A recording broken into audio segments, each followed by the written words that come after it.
Hello dear friends, and welcome back to the channel. And yes, I know I need to shave. So you can own a Rolex for free. This is something I hear a lot of people talking about in the forums, in the comments section, and it basically comes on the premise of you can buy a Rolex today, keep it a couple years, and then sell it for a profit. And so I want to talk about this because I agree actually it is technically possible, but there also are a lot of caveats. And I wanted to make sure before you go run off and start buying watches you think you're going to flip for a profit, you really know what it is that you're getting into. And so without further ado, let's go ahead with our customary wristwatch check, which is a perfect candidate for this video. So today I'm wearing my pre-ceramic 16710 GMT Master. This one's about, I think, a 1989. And the thing that's about this watch that's interesting is I can truthfully say that this watch is worth significantly more than I paid for it. It's cost me nothing to own, and I can sell it for a profit. But I can also tell you I've bought several Rolexes that I sold at a loss. So what you need to understand about this topic is why this occurs, and also, as with anything that you're investing your money in, such as the stock market, there are certain risks that come along with it. So here's what the premise basically is based on. Rolex consistently over time raises the list price on their watches. And because they are such a hot commodity, as list price go up, and because the older watches don't look very different from the newer watches, the older watches tend to also slightly accumulate in value.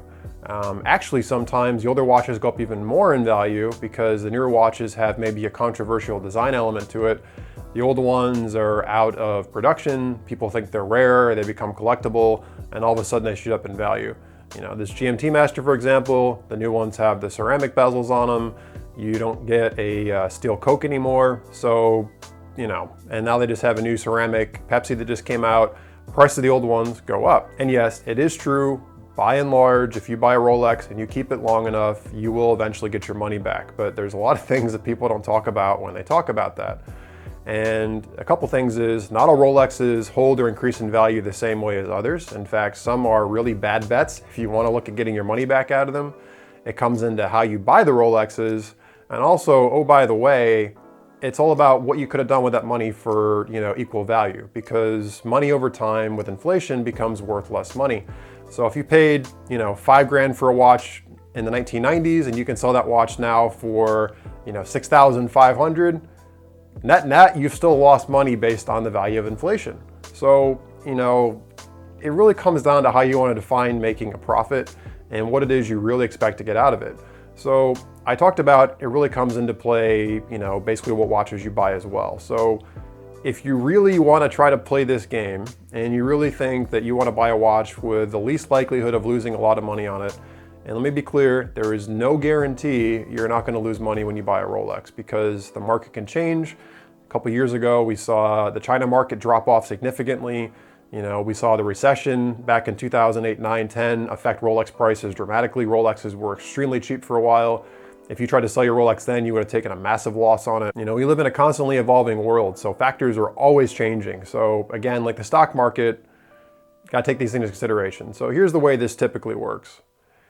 If you are looking to take the least amount of loss on a Rolex and you want to have one that has the best opportunity of making money in the future, and let me be clear, I do not recommend investing in Rolexes, but if you're looking to have a watch that you can basically wear as guilt-free as possible, what you want to do is you want to look for sports models. You want to focus on stainless steel Rolexes. The ones that take the biggest baths in depreciation are the solid gold pieces. So if you're going out today and you're going to go spend 40 grand on a president, you're going to get screwed on depreciation. You know, a year or two from now, you'll be lucky to get 18, 20 out of it if you're really lucky. And over time, those watches are going to depreciate more. I mean, gold prices go up and down, so there'll be some fluctuation there. But your best bet if you want a solid gold piece is to buy one that's probably about 20 years old, that's depreciated quite a bit, and buy it at the bottom of the market. You definitely do not want to buy one of those new. The same goes with two-tone. Two-tone watches, again, they don't have the same appreciation curve as the stainless Rolexes do. If you're buying a new two-tone, it's going to take you a long time to get your money back out of that watch. Your best bet is to buy one used that's probably 10, 15 years old, that's already depreciated, and go up in value. And if you don't like the older ones, then, you know, buy a newer one by all means. I would try to buy one gray market a couple years old. but understand that you're not going to get your money out of it for a long time, if ever. You're buying it for yourself. That said, stainless steel models definitely tend to have a better curve. For whatever reason, the way Rolex has created this market, buying a watch such as a Rolex Submariner usually is not a very bad losing bet. The same with the Sea Dweller and a lot of sports models. Over time, they tend to appreciate, and especially ones that are lower production numbers that weren't that popular when they came out. The stainless steel sports models that are the low runners tend to have an appreciation curve later on in their lives. So if you see, some vintage stainless steel watches that are really cheap from Rolex that are sports models, odds are over time, there's no guarantee here, of course, they will appreciate in value. So a couple years ago, when I picked up my GMT Master 2, I had a suspicion the market was going to appreciate it. And lo and behold, I got lucky. And these watches for a while were trading for $3,500. I bought mine in the $4,000 range. And now they're selling for, on the low end, about $8,000, on the high end, about $11,000, depending on box, papers, condition, etc. So if you would have bought them a couple years ago, like me, you could be making a pretty good profit on your watch. And even if you had to do a massive service on the watch, which let's say $800, $1,000, you'd still be in the money. And that is obviously a success story. A big caveat to that though too is understanding who you bought it from and what price you paid. So if you would have bought retail, you'd have less money on the table. I try to buy watches at a price a dealer would pay. I try to get this cheap them as I can. So if I ever need to sell them quickly, I'm not really taking that much of a loss. I'd say nowadays we're seeing the Rolex Explorer 2 appreciate in value quite a bit. Those of you that watch me for a while, I already own an Explorer 2. I love that watch. To me, that watch was massively underpriced for its value. I picked mine up for $3,700, I think. Nowadays, retail on those watches is about $5,100. About $4,800 to I guess $5,500, and some are a little bit more if they're really new and they have the solid end link. Again, we're seeing those appreciate as well. A couple years ago, that was a $3,000, $4,000 range watch, and it's jumped up, and I would like to see it go up more, of course, because I own one. But there was a lot of value in that watch. It basically was a GMT Master minus the rotating bezel, and the white dial made it something kind of special, and we're seeing the market finally start to appreciate those.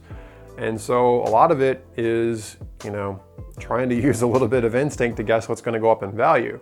And if you can read the market well, you usually can predict when future, Rolex are going to become classics.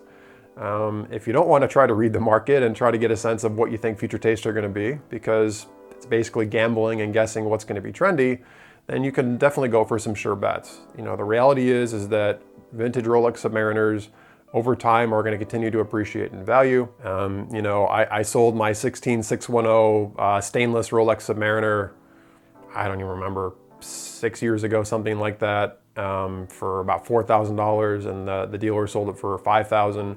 Nowadays it's a $6,000 plus watch. Again, it's gone up in value, but that one service that I could have had in between, that probably wouldn't have made much of a difference. But if you're going to keep these watches 10, 15, 20 years, again, appreciation will catch up. Rolex will keep raising their prices, and more than likely you can end up selling it for more than you paid for it. Again, though, caveat is, depending on how fluctuation in currencies work and how inflation works, it doesn't mean if you actually did, constant currency, you actually would have made any money on it. More than likely, even with it being worth more when you sell it, you could end up losing money on it. So again, this is not something you want to be doing as an investment. Unless you think you just really understand what watches are going to become collectible, you think you know the market inside and out, you just can read people's minds, then by all means sink your money in and buy a bunch and try to flip them for a profit. My philosophy is I try to buy stainless steel models that I like, that I want to wear, and because I know over time they're going to appreciate in value, I try to figure that they're going to cost me very little money to own. And that to me is more of how I want you guys to look at this. This to me is a pretty painless watch to own. This watch is going to cost me less to own than some of the nicer Seikos that I bought because it's appreciated in value, and even with the cost of service, it's going to take care of itself. I got lucky though. This watch very well could have not gone up in value, and who knows, maybe a year from now, these won't be as collectible as they are now. And again, markets always change. If I sold it today, I'm in great shape. If I sold my Explorer 2 today, I'm in great shape. A year from now, I could be in better shape. I could be in worse shape. Who knows? We could have a financial crisis and everything's worthless again. But again, that's really how this works. So if you're looking to buy a Rolex, you want to own a Rolex for basically free, Free is only going to happen if you're very good at predicting the market and you think you know what the future trends are going to be. So, nowadays people are thinking like a Milgao may appreciate in value over time, but we don't know when that's going to happen. That could be 5 years from now, 10 years from now, 15, 20 years from now. One of the ones that I missed the boat on was the Zenith Daytonas. I used to have a Rolex Daytona the year after the Zeniths. I had the first of the 4130 in-house movement. In my mind, the 4130 was the better movement and it required less service. I figured the Zeniths, which were $6,000 at the time, nobody was really gonna want. And so I didn't buy one. And then I eventually sold my 4130. Now the Zeniths are worth crazy money. A Zenith, stainless steel Daytona is now $14,000 plus. And to me, it's an inferior watch to the current one and the one that came after it, but they're rare and people want them now. I didn't see that coming. Again, if you think you can figure this stuff out, by all means, feel free to put your money in and try to figure it out.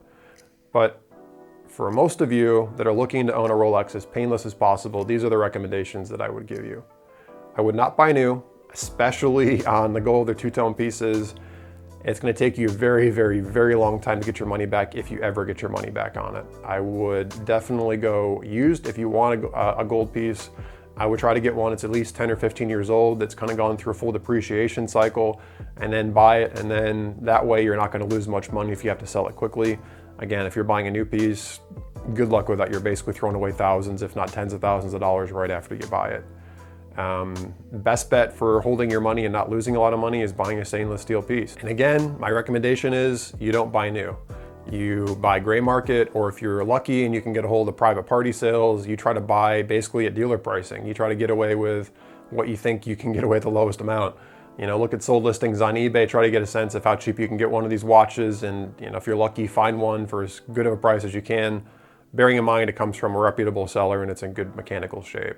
You want to do whatever you can to cut the dealer markup as well. So if you have to flip it, you can get your money back out of it. The only time I'd recommend buying a new watch at a dealer is if it's a special edition and you think you can pay it for retail. So, the Hulk Submariner, the BLNR, the current ceramic Daytona, if you could pick one of those up at retail and then you could immediately sell it afterwards, which is getting harder because Rolex is kind of on this now. There's a quick bit of money for you, but you don't want to hold on to it too long because of course the market will adjust when the next model comes out, and then there's a curve here. So a lot of information, apologize, kind of rambling. Yes, you can own a Rolex for free. I've owned this Rolex for free, actually. It's paid me to own it. I've also lost a lot of money on Rolexes.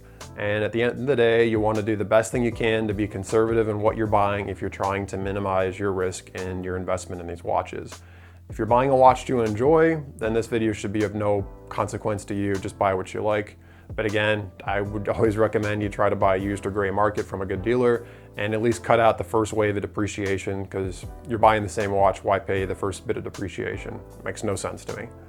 But if you're looking for a watch that's going to appreciate in value, stainless steel Rolexes are the way to go. And you want to buy as close as you can to like trade in wholesale value as you can. And if you keep them long enough over time, if you get lucky, they'll actually appreciate significantly in value. If you don't, they'll keep up roughly with the inflation of new Rolex prices.